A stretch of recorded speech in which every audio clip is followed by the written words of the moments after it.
Hello, Curious. Recently, the one movie that has been top in the Netflix charts has been the He's All That movie, starring none other than one of the top TikTokers, Addison Rae, as well as feature a cameo from Kourtney Kardashian. And if the title sounds familiar to you, then it's because they gender swapped a version of the 1999 movie She's All That. And while the film might have been #1 on the platform, did viewers have the same reaction? Did appearances of the cast from the original 1999 movie help with getting the audiences interested? Were there any Easter eggs from the first one? Stay with us until the very end to find out the latest news in regards to the newest production, but before we continue, don't forget to give us a thumbs up and subscribe to our channel so that you don't miss any of our future daily videos. Before we talk about this latest production, let's look back at the original 1999 movie. The movie starred Freddie Prinze Jr., Rachael Leigh Cook, and Jodie Lynn O'Keefe and Matthew Lillard, among others. It follows the story of high school kid Zach Seiler, whose popularity falls once his cheerleader girlfriend leaves him, and so he undertakes the challenge of gaining the trust of a nerdy outcast Lainey Boggs to help her become the school's next prom queen.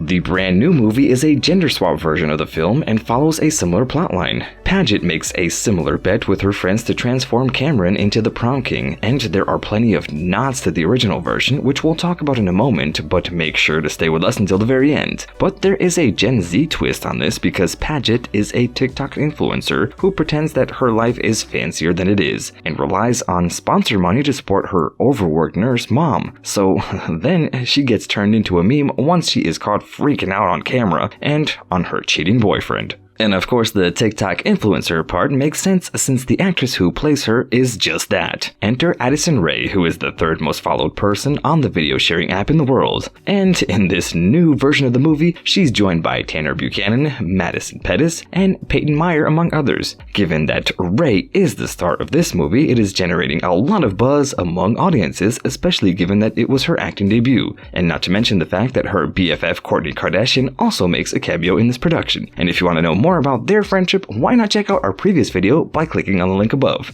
But for now, stay with us to find out what fans thought of the movie. There are plenty of Easter eggs that fans were able to spot that gave nod towards the previous film, and one of the biggest ones being the return of the two of the main actors. Matthew Lillard, who played Brock Hudson in the 1999 movie and made an appearance as in the new one as Principal Bosch, and Rachael Leigh Cook, who played Lainey in the original movie, takes on the role of Addison's mom, Anna. And the fact that the two actors are not reprising their original roles was a bit of a disappointment to some of the fans. And it's worth pointing out that this is not a sequel but a story updated for modern times and a gender swap. But there were plenty of nods to the original film. For example, the red dress that Rae's character wears to prom is a clear nod to the iconic dress that Cook wore back in 1999, and even more so as both wear their outfits to the song Kiss Me by Sixpence, the Richer plays in the background. So of course, there had to be something that Lillard did to give a nod from his former character, and that came at the end of this 2021 adaptation, where he breaks into a dance and in somewhat of a nostalgic creation, creates his Give It To Me Baby dance from 22 years ago. And since we're talking about Matthew's character, Brock, who is obsessed with the camera documenting his every single move, is paralleled in Paget's ex-boyfriend Jordan. And just like in the 1999 version, a pool party spells the romantic disaster for the romance leading into the two movies.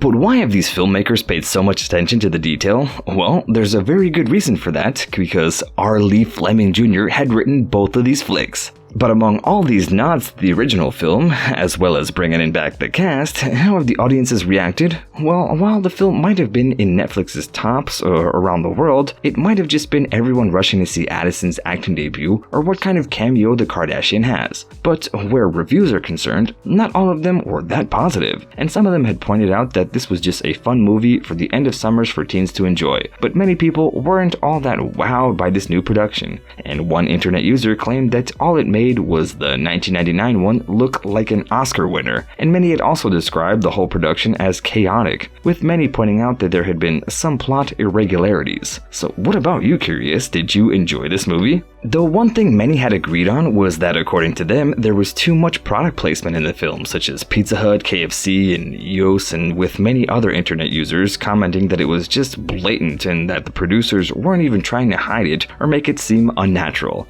Oh, and one thing that the viewers seemed to suggest was that it looked like Kourtney was reading her lines off a teleprompter. And while the revenue from the movie or the viewing figures had not yet been made available, so we cannot say if it has been a commercial success or not, it seems that even the cast has been exposed to the negative side of reviews. And one of the people that got the most criticism was Addison Rae, with many claiming that she didn't deserve the role and only got it because she's a famous TikToker. And speaking in an interview with her co-star Tanner Buchanan, where she had said that she is excited for people so to watch the movie and from their own form and own opinion on it, instead of being like, oh, whatever, we think that this is just how it's gonna be, so I'm not watching it because I've heard it's blah blah blah blah blah.